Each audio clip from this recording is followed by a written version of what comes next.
رسول اللہ صلی اللہ علیہ وسلم مسجد نبی میں بیٹھے ہیں اور ایک جنگ آنے والی ہے. صحابہ تشریف لا رہے ہیں اور آپ ان کو ریکروٹ کر رہے ہیں کہ فلاں بندہ جائے گا، فلاں بندہ جائے گا، فلاں بندہ جائے گا.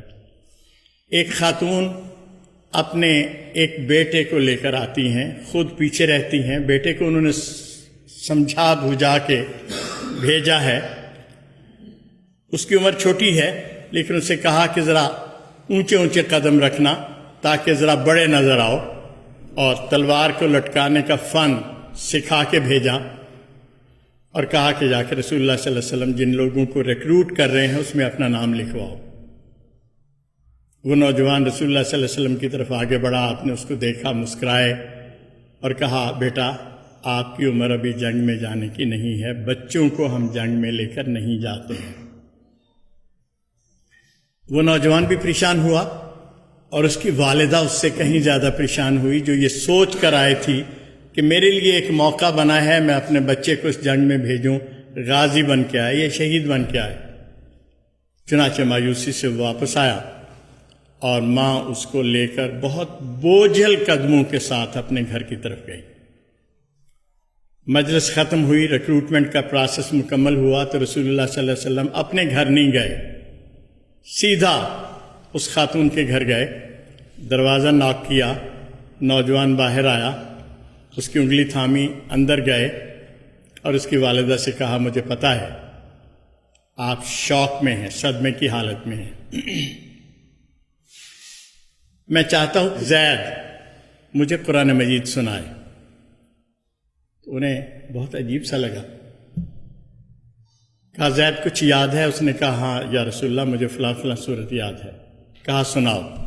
اس نے بہت خوبصورت انداز میں قرآن مجید سنایا. اس کے چہرے سے ذہانت ٹپک رہی تھی. رسول اللہ صلی اللہ علیہ وسلم نے جب قرآن مجید سن لیا تو اس کی والدہ کو مخاطب کر کے کہا میں زید کو اس کام سے کہیں بہتر کام دینا چاہتا ہوں جس کے لیے تم اس کو لے کے آئی تھی. پوچھا وہ کیا ہے؟ کہا میں چاہتا ہوں زید عبرانی زبان سیکھے اور میرا مترجم لگے یہودیوں کے ساتھ کارسپونڈنس کرنے میں. زید نے کمال کیا. 6 سے 8 مہینے میں اس عمر میں عبرانی زبان سیکھی اور رسول اللہ صلی اللہ علیہ وسلم کی ساری ڈاک جو یہودیوں کے ساتھ آتی جاتی تھی اس میں ایک نمائندے کے طور پر کام کیا. رسول اللہ صلی اللہ علیہ وسلم نے اس کو دیکھا، اس کے کام کو دیکھا، اس کی ذہانت کو دیکھا تو کہا میں آپ کو کاتبین وحی میں بھی شمار کرتا ہوں. یہ سب سے کم عمر بچہ تھا جو کاتب وحی بنا.